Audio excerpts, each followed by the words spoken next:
start right off, Claudio. And the first question I think we should maybe ask you is why did you write this book? With all the other books out there on public speaking, why did you write another one? Indeed, there are so many books out there, and my focus is mostly in the startup world. And if I know one thing about founders and entrepreneurs, it really is that they are absolute busy people. They do not have a lot of time, and they do not have a lot of time to look at all of these available book choices out there.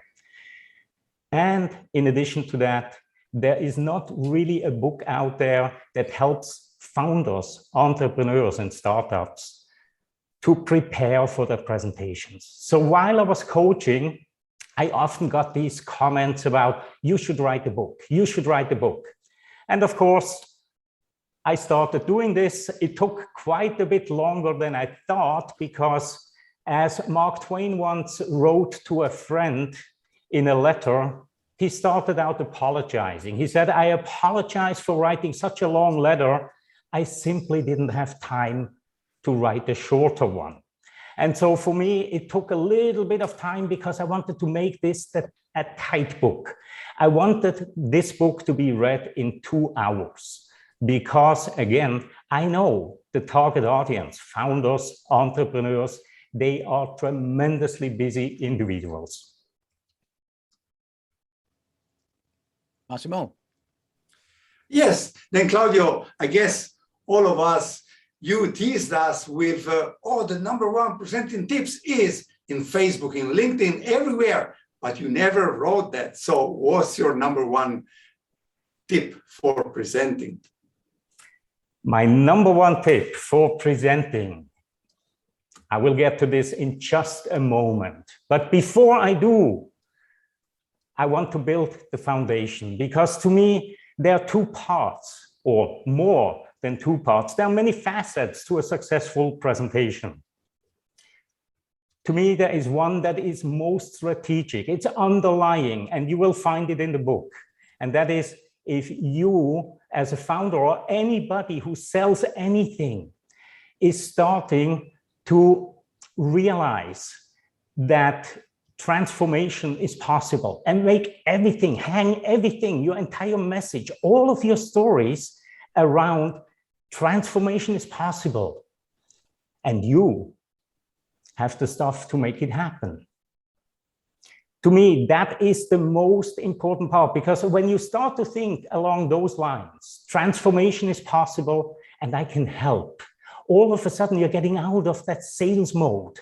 And you're starting to become a guide. You're starting to help people reach the point that they want to reach in their own transformation. So that's the strategic part.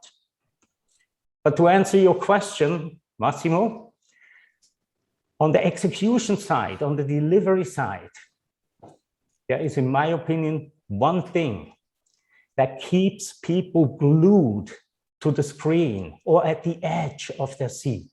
And I know you all want to know it. Well, it's very easy. You probably already figured it out by now. Some of you have. It's to evoke curiosity. If you can evoke curiosity in a way that people go like, okay, give it to me. Come on, come on, come on. Tell me, tell me, tell me. That's when you get their undivided attention. And it's a biological reason. Dopamine starts to float around in their system in a way where it is absolutely irresistible to listen to you. So that's my #1 tip on the execution side: evoke curiosity. Thank you. I don't see any hands up. I would like to take a couple of, oh, there we go. Okay, Daniel, would you like to start and ask the author a question, please? Sure, since it's sort of quiet over here at the moment. Quick one for Claudio, as someone that's had a book that's almost been finished for a long time. What advice can you give on getting it from almost finished to done and then get it published the way you did? Yes. You are absolutely right. It took me forever. We talked about it. I talked about this probably for 2 years. I'm writing a book, and it's almost finished. It's 80% there. It's 90% there. But I just didn't get to that point. And what really, really did it for me at one point is when I said, stop being such a perfectionist. There are people that can help me when it comes to perfectionism. Massimo, for example, was a great, great editor. And once his job was done, Frank, who is on the line here as well, he took over and gave it another really, really good read through and helped me improve the grammar a little bit. So if there is anything that I can suggest to anybody who wants to write a book is at one point, stop being too critical of yourself and your message and just get it done. Get it out there. You can always, especially in today's world, add it, change it, and create a second edition. Thank you. Thank you. Carlos, your hand is up, please, from your side of the world over there. Are you in Atlanta or where are you today? Atlanta. Yeah, please. Usually when, well, hello, Claudio, again. And hi, Nathan. Hello. Usually when you see a product launch or you get to talk to someone who's creating something really special, you sometimes look at the people that they've helped or someone that's used the product. So instead of a question, I just wanted to be one of those people that say, I'm going to read the book, but I've been fortunate enough to work with Claudio and have the real person telling me how to be better. And I just want to say it works. It works. It's worked really well for us. And I want to thank you, Claudio and Nathan, for what you're doing. I support you 100%, but we're living proof. Our company's living proof that the strategies that Claudio has taught me has really been transformative in not only helping us move our company forward, but really connecting more with customers and gaining big partners.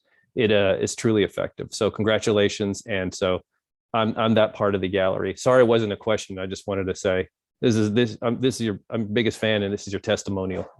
Thank you. No, nobody ever minds a testimonial like that, I'm sure. Right, Claudia? Do you want him to take that back? Not at all. And I thank you from the bottom of my heart, Carlos. Danke schön. Bitte, bitte.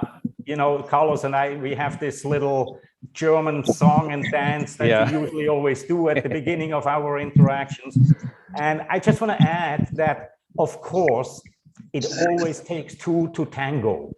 And you have been one of the most coachable people. As a matter of fact, the entire cohort at the Sports Tech Accelerator were so coachable. You made our lives so easy. It was a walk in the park, as a matter of fact. But I am so happy to hear that these strategies work for somebody like you as well, who has a lot of experience. Carlos is a former actor. He has a tremendous stage and screen presence, and your words mean a lot to me. Thank you very much, Carlos. Vielen Dank, mein Freund, mein Bruder von ein anderes Mutter. All right. Thank you. Massimo, I think it's time to give some things away, don't you think? Yes, some new prize. I guess all of you know the biggest problem in online meeting is when you look here and you look in the camera. So we give you away a Plexicam, which is a gadget that you can apply to your screen and to move the camera so that you can really look into the eyes. So please, Nathan. Okay, just one more time. Thank you. One more time, double check that your name is on this wheel. If it's not on the wheel, you can't win. It's alphabetical. If I'm missing anybody, please let me know right away. It's kind of small, so can't tell. Oh, I got you. Don't worry. I got you on there. If you're registered, you're on here. All right. I'm going to shuffle this thing. Shuffle, shuffle, shuffle. And here we go.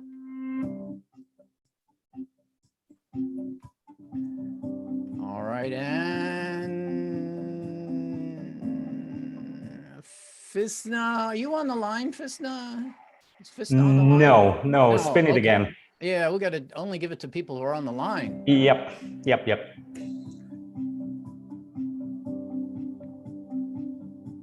Michael, yay! Michael wins Michael! All right. All right, Michael, I'm going to take you off because we're going to give more things away and you can't win more than one thing. All right. Shall we just do it, Massimo? Let's just keep it going and let's give a book away and then we'll give the Zap Pad away too. Okay. Absolutely. Right. Let's go for the book. So here's the next book. All right. Here we go. And Charles or Tony? Tony, is Tony here with us? Tony? No, Tony? I see. Hey, Nathan. Tony. Hi, Claudio. Yeah. Yes, I'm here. Yes, Tony gets Tony is here. All Awesome. right, Thank you very Tony. much. All right, Tony. Thank you. Oh, I want to put Tony back in there because you get a book, but you can also win this too. Okay, so now for the final giveaway, and then we'll spend the rest of the time chatting with the author, is this really cool Zap Pad that lets you control everything about Zoom with buttons. It's really kind of fun, especially if you're a gadget kind of a person. So here we go.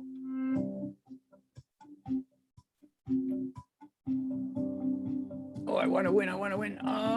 Satish, I don't think Satish is with us today. No. No, I'm sorry, Satish, you blew it. Got to give it away to somebody on the line. Ron, it looks like Ron, who are you with us? Nope. Missed again. Remove one more time. Come on, we got to give this thing away. All right. Annalisa's not here. I don't think she's here either. Is she? Oh, yeah, she is here. Annalisa. Right. Okay, Annalisa, you'll just need to send me your addresses so that I can make sure to send this on to you. Okay. Super. Thank you. Boy, that was fun. I wish we had more things to give away. Okay, let's keep the interview going. Claudio, you ready for your next question? Of course. All right. So you don't know the answer to this question yet. All right. What did you learn about yourself during this process of writing a book that you did not know about yourself before? It actually is very, very closely related to the other question and answer that I gave to Massimo, that I'm deep down more of a perfectionist than I ever thought. My philosophy in the past was always shoot for excellence. Perfectionism, you never get there. But for some reason, when it came to writing this book, I turned into the biggest perfectionist that I know. And it took me quite a while to shake that off. And luckily I did, because that's why we are sitting here today. And the book is out. And by the way, it has been, since it's out, it has been the #1 new release in Amazon's public speaking category. So I want to thank everybody who bought the book, and especially the people who took time to write the review or rate the book, because this is what makes these rankings even happen. So I am absolutely thrilled to keep that #1 position now for over a week. I'm so happy. And again, thanks to all of you, and perhaps a little bit thanks to my own perfectionism in this case. All right. Next question. If your mom and dad were with us today, what would they tell you or say to you about your accomplishment? Oh, that would be a few words only. They would probably simply say, way to go. We knew you had something like this in you. What took you so long? All right. Massimo, you want to pick up on a question? Yes, we can take questions from the audience too. Please feel free. Go ahead. Yeah, I've seen Rick here. Rick is a fellow coach and public speaker, a professional one too. So I want to ask him, well, it's easy to recommend this book for a beginner, but if you had to recommend this book to an expert, what can you tell them? Rick Pollack, please. Yeah, all right. Well, thanks, Massimo. One thing about Claudio's book is he had said at the beginning, designing a presentation without an audience in mind is like writing a love letter and addressing it to whom it may concern.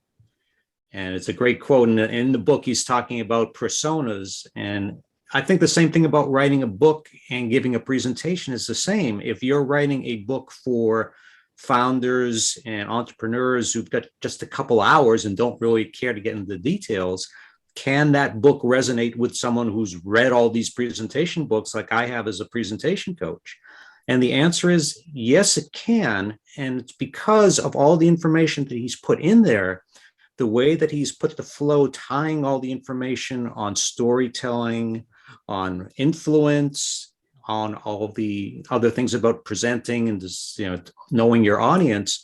He's done it very, very well. And for someone who's read a lot of the books, one thing that I got out of it especially, and I'll give you a good example, when he was talking about persuasion, he's talking about Cialdini's work, and he talks about social proof, which I work with my clients a lot of, make sure you put in social proof. But Claudio had a very insightful comment in there saying, if you're talking about people, and he talked about the early adopters and that, for people who were first in line to buy the iPhone, they didn't need social proof.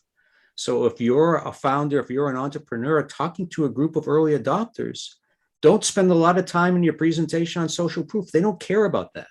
So things like that, that not only reinforce things that experts know about, but just Claudio's insight of knowing the audience, and when some of the best practices in presentations don't apply to that audience, don't put them in. So, Claudio, congratulations on getting the book finished. And as I say, done is better than perfect.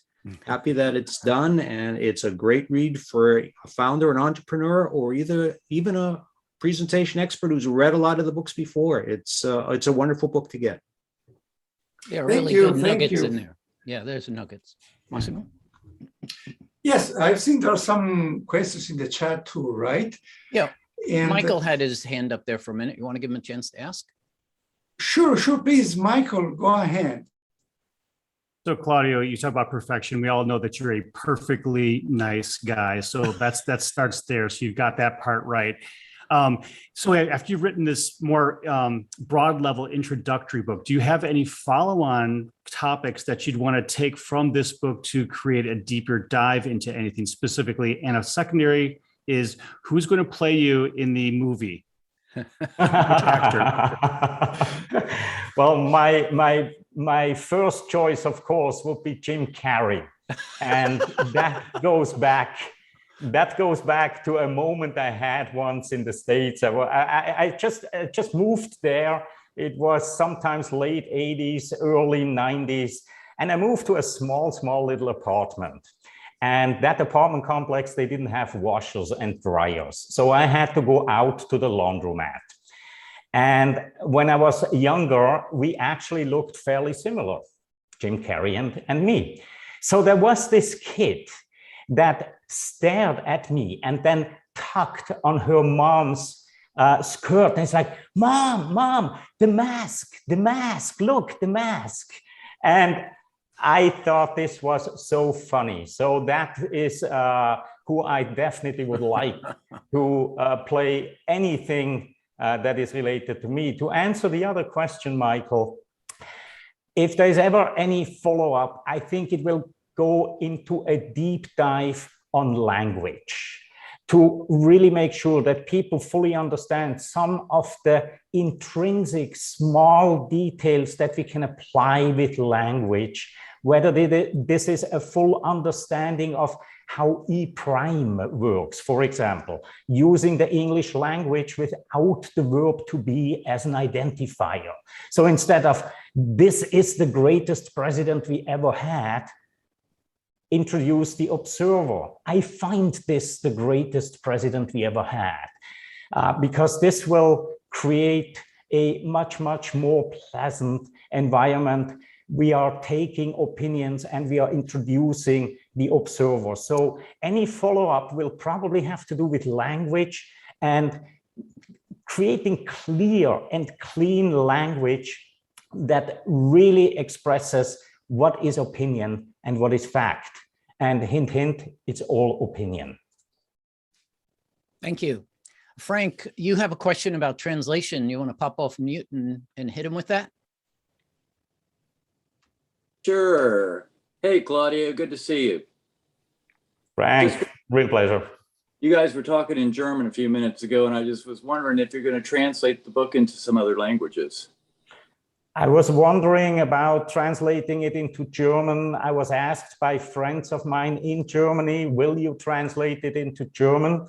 And once I thought about how would the title sound in German, I couldn't come up with a good example. I couldn't come up with a good title. So since I already stumbled with the title, I would most likely say, no, it will not be translated into German. I even had a look then quickly because the founder's guide to something. So I went and said, how is the Hitchhiker's Guide to the Galaxy? How is that sold in Germany? And the title was so way off. So that is one of the reasons. I think I'm almost too far remote from the German language at this point to write a really, really concise book like this. On the other side, I believe that those in the target market for this book, even if their native language is not English, typically founders and entrepreneurs, to a large extent, they do read and understand English. So at this point, I just leave it as English. But who knows? Maybe if I hear that question 2 or 3 more times, I'm starting to turn towards Google Translate and might give it a try. Yeah, I think it's a good idea. Wait and see who's asking for it. And it's not that big of a deal to get things translated these days. All right, folks, we have only a couple more minutes left on the clock for our celebration today. So before we go into the final part of this, I'd like everybody to please grab your books, hold them up so we can get a screenshot, a picture of everybody holding up their books, please. So Claudio can do a quick, if you don't have a book, pick up any book. No, I'm kidding. That doesn't matter. All right, Claudio, let us know when you're done with the snapshot. I cannot snapshot because I'm holding the book. So anybody that doesn't have the book in their hands, click on the print screen. Print screen, capture. Okay, I got it. Okay, cool. Otherwise, we can always take it out of the video. I also see Jess and Scotty have their hands up. So let's very, very quickly, if you can. Please. Yep. Jess, you're up. Thank you. As a founder, I'm constantly asked, what is my go-to-market strategy? So I'm curious if you have a marketing plan to get this book out into the world. Yes, I absolutely do. And this meeting here is part of it right now.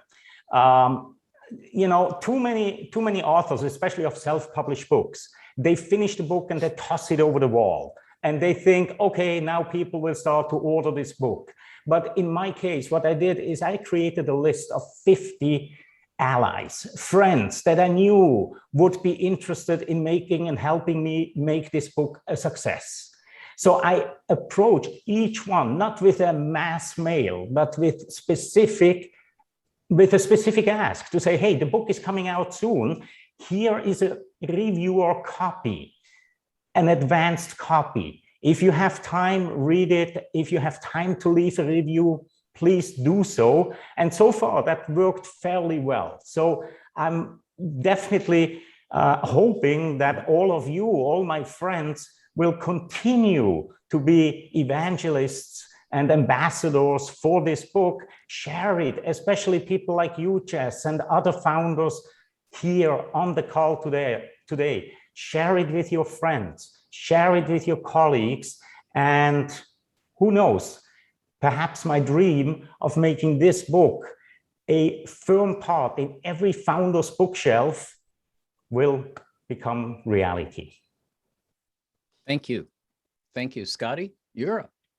Yeah, I'm glad you mentioned language, because that was the part I was keenly interested and really enjoyed reading. I can't remember the exact passage or where it was, but you gave a terrific example. Rather than saying, I'm happy to see you today, I'm happy to be with you today. So you can change, as you know, and have put out in these wonderful bite-sized pieces, how to use your language, body, voice, breathing, all that sort of thing. And I think that's really, it's important, and it's wonderful that you put it up front.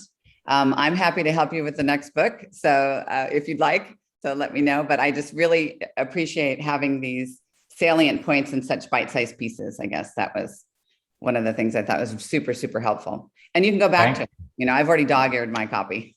So Thank you. Thank you very much. That means a lot to me coming from you, Scotty. Thank you. So thank you, Scotty, too. And of course, if the event, let's say it's over, but if you want to spend 10 more minutes if you have more questions, we still have 10 minutes to go. So if anybody wants to stay, that's fine. If you want or need to go home, fine too. Thank you, everybody, on behalf of Claudio and Nathan too. Thank you, everybody. Thank you.